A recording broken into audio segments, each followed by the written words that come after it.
Absolute drama in the EFL Championship title race last night. Leeds beat Borough to go back on top. Burnley draw at Derby. They are now behind Leeds on goal difference. They're tied on 85 points. Sheffield United are stumbling. They're having a terrible week. The Blades, they lost 1-0 at home to Millwall, having lost 1-0 to Oxford at the weekend. It's the worst possible thing to happen at the worst possible time.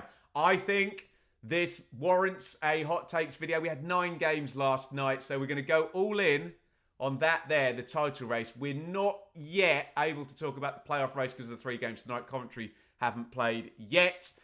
Big win for Bristol City. Sam Parkin will be across it tomorrow on the Championship Check-In podcast. Down at the bottom, Plymouth haven't played yet. Oxford, Pompey and QPR haven't played yet. So we'll talk about that stuff tomorrow and we'll focus in on the title race. And by God, Leeds needed a win. I've been listening, I've been watching, I've been reading the comments on the channel. It was complete doom and gloom. Oh, here we go again. I give up. Leeds are going to throw this. Well, let me tell you, Leeds fans, the doom and gloom needs to raise a little bit, doesn't it, this morning? Because it is 41 games played. That is 5 to go. 85 points. Leeds are in pole position in a very fierce title race.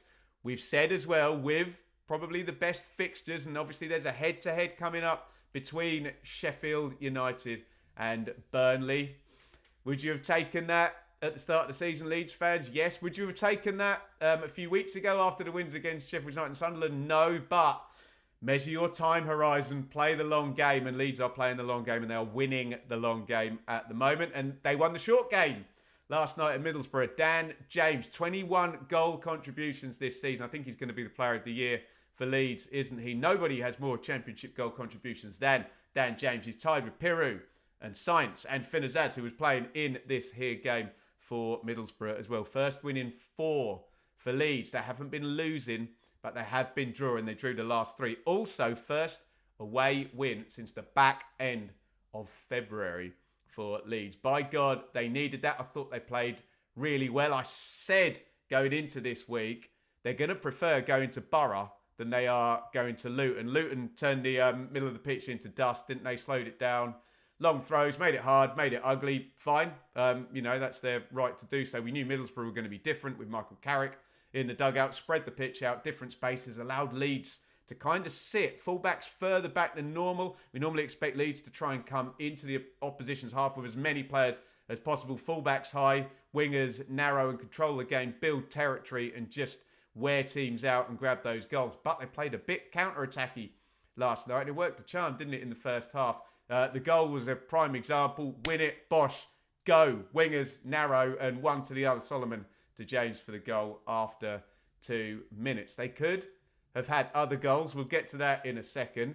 It was loose in the second half. I know Leeds fans are going to naturally fixate on the 2 disallowed goals. We will get to that. But Delano Bergzol could have scored at least 2 goals for Middlesbrough as well. So it was a bit squeaky at the end. Right, I'm going to give this 30 seconds, 45 seconds, maybe 60 seconds, no more. Can we please have a sensible conversation about the 2 goals that were disallowed? I think the camera angles tell us that they were both onside.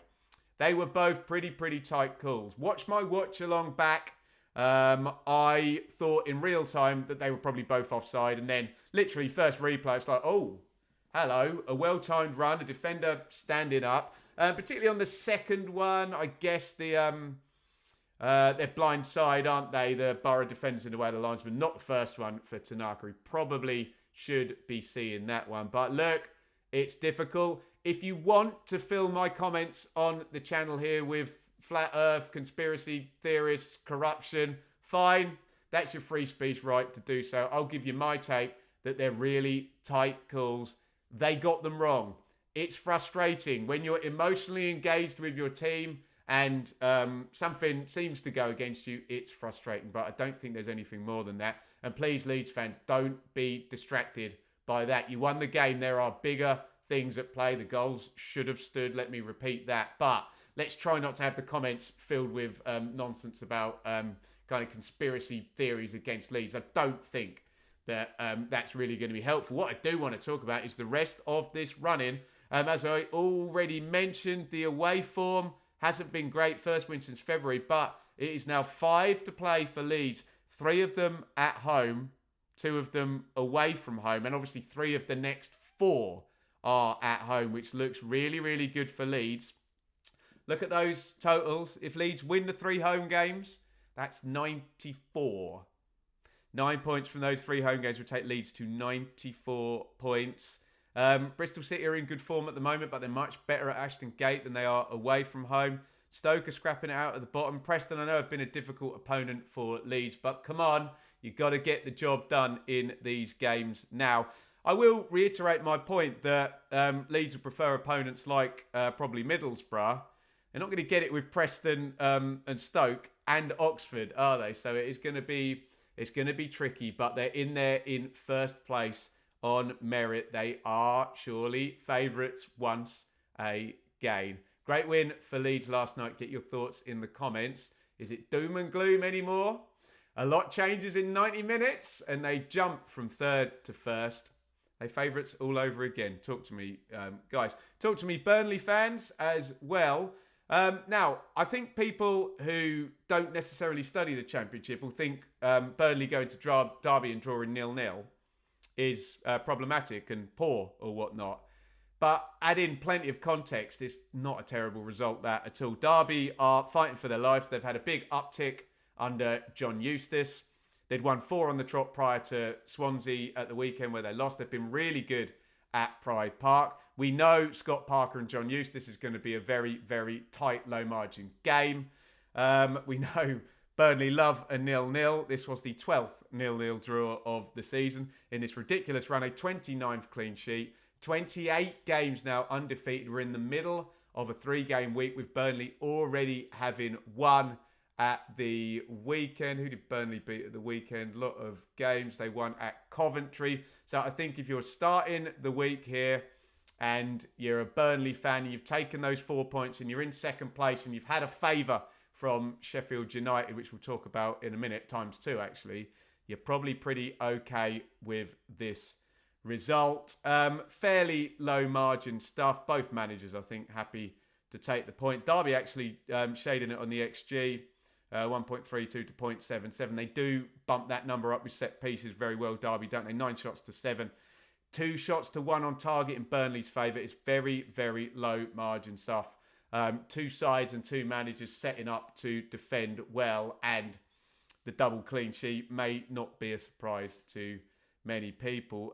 If you're a Burnley fan, given where things were, I don't know, maybe 7 or 8 games ago, and that the goals are flowing a little bit more, the wins are flowing a little bit more, 5 to play with the head-to-head at home against Sheffield United, you're going to be pretty happy. And don't mischaracterise this. This is not me just saying, oh, the fans of the teams in the automatic promotion places will be happy and the fans of the team outside the automatic places won't be happy. I think there's a bit more context to it than that. Burnley now, for those people who love to complain about fixture congestion and TV scheduling and things of that nature, they play Norwich at home on Friday night. So does that make it a little bit trickier? Probably. So they go Norwich at home, and then the Easter weekend, Watford away, and then we're at round 44. It's going to be with us in some, 12 days now, that massive head-to-head, which potentially is going to decide in the worst way who finishes in the automatic spots. Burnley v Sheffield United. Let me know your thoughts, Burnley fans. I'm sure you're going to be pretty happy with it. I've got some good stats about ups and downs that I'll do at the end of the show in terms of trajectories. Burnley's is good, is strong. Can they get over the finish line? Wow. Sheffield United, what are you doing? We've spent the whole season saying Sheffield United have got brilliant winning mentality, brilliant fighting spirit, great resilience. They win all the tight games, 15 single goal victories. They've lost twice in a row in this 3-game week at Oxford. And you think, can they bounce back? I said on the hot takes at the weekend, the last 3 times that Sheffield United had lost, I think they'd gone 3 wins on the trot, then 4 wins on the trot, and then 4 wins in 5 with a draw as well. They've bounced back beautifully. But interestingly, this is back-to-back defeats for the second time this season for the Blades. Round 10 and 11, they lost to Leeds and Borough. Leeds and Burnley haven't lost back-to-back games all season. And I know it's going to be scant consolation, but we are talking fine margins with these three parachute teams up here, aren't we? And could that be it? Could it be that the fact you just lose back-to-back games twice in a season is the difference? I know Sheffield United fans are going to look at that and they're right to raise the -2. I know people get very emotional about it, but it is an objective fact that Sheffield United have been deducted 2 points. If they weren't deducted 2 points, on pitch, points scored, you cannot split these three teams. They'll all be on 85 points and we're down to goal difference. It was Coburn, wasn't it, with the goal for Millwall? And yeah, I don't know what it is. You tell me, Blades fans. Is it chickens coming home to roost and you can't win every tight game? And when you get into the end of the season, as we've said, it just becomes exponentially more difficult to win games just with the tension. And with the goal so clear, it almost turns into tournament football, doesn't it? Win this game, get this. You don't have that in February or, going back into December, November. And yeah, it's a big slip. I've seen some comments already talking about Wilder riding out the same team, didn't he? I think he did that, lost at Oxford at the weekend. And they've been undone, and to lose at Bramall Lane as well. I think very worrying that they're not scoring goals. Blocked out in the last 2 games. And this is after they looked so good against Coventry, didn't they? Bouncing back from the international break. But if you look, last 1, 2, 3, 4, 5, 6 for Sheffield United. Take out the Coventry game. They scored 1 against Preston, 1 against Bristol City, 1 against Wednesday. Obviously the 3 against Coventry. 0 against Oxford, 0 against Sheffield United. The goals are not really flowing. That is 0 or 1 in 5 of the last 6 games for the Blades, and they have handed over the advantage. I mean, look, it's been changing hands like no one's business. Like, if you used to watch wrestling in the late 90s, they used to change the bell every week. That's what it's been like here. It's been like Attitude Era WWF with the lead changing hands here in the Championship. So, round 38. We're now at 41, of course. You can see that up there. Round 38, Leeds top, Sheffield United second, Burnley third. Round 39, Sheffield United top, Leeds second, Burnley third. Round 40, Burnley top, Sheffield United second, Leeds third.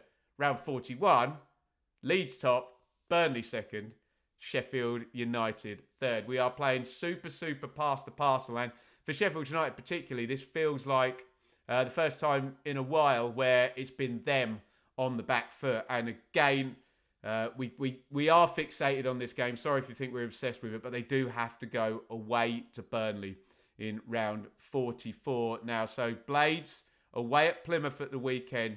Then it's Cardiff and that Burnley head-to-head over the Easter weekend. They then go away to Stoke and finish at home to Blackburn. That's a lovely fixture to finish it out with, given Blackburn can't buy a win at the moment. But my goodness me, they really didn't need back-to-back defeats and 1-0s in round 40 and 41 in the midst of a very high-temperature title race where maybe we just need to accept with these chasms now in English football, and the wealthier teams are going to be able to do this, aren't they? Maybe we just need to expect it's always going to be above 90 points until the financial distribution in English football is sorted out. Maybe I need to change my tune that 3 teams over 90 is not extraordinary. It may end up being the norm, and the wealthy teams might take someone with them, or they'll just fight it out amongst themselves. That's part of a bigger discussion.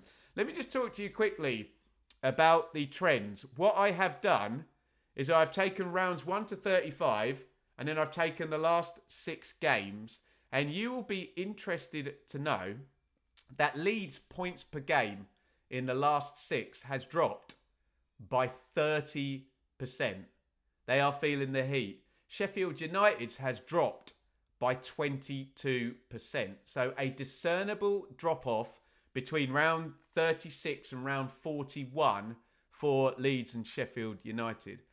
Burnley's points per game has not only not dropped, it has gone up 15% in the final 6 games. You can read that one in 2 ways. You can say Burnley are trending up and that will see them through. They're the only team that's doing it. You could also read it, Burnley are the only one that hasn't had a slip yet. And if it's so difficult to win games at the end of the season, everyone's going to have a slip. Then maybe a slip for Burnley is coming. But they're 28 games undefeated. They are a durable old side. Wow.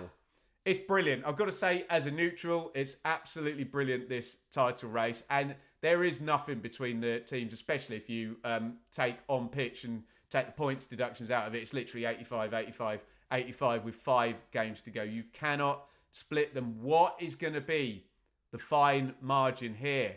Is it going to be Leeds' ability or inability to cope with pressure?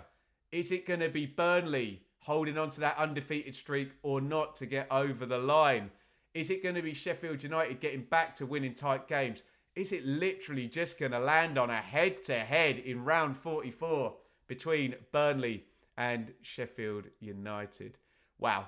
Let me know your thoughts in the comments. That is your Championship hot takes for kind of most of round 41. We've honed in completely on the title race. I'm sure you'll understand why. I'll chat to Sam Parkin tomorrow. The plan is, honestly, sorry playoff teams, we're probably going to look at relegation. So let me know your thoughts. And you can catch up with me. I don't know, I might be on a watch along tonight. We'll see how we're feeling, but we'll certainly be on Burnley Norwich on Friday night. The drama will continue in the title race. Get your views in there and enjoy it. Enjoy the rest of the 24-25 championship season. 5 games to go. It's only getting more tense from here on out.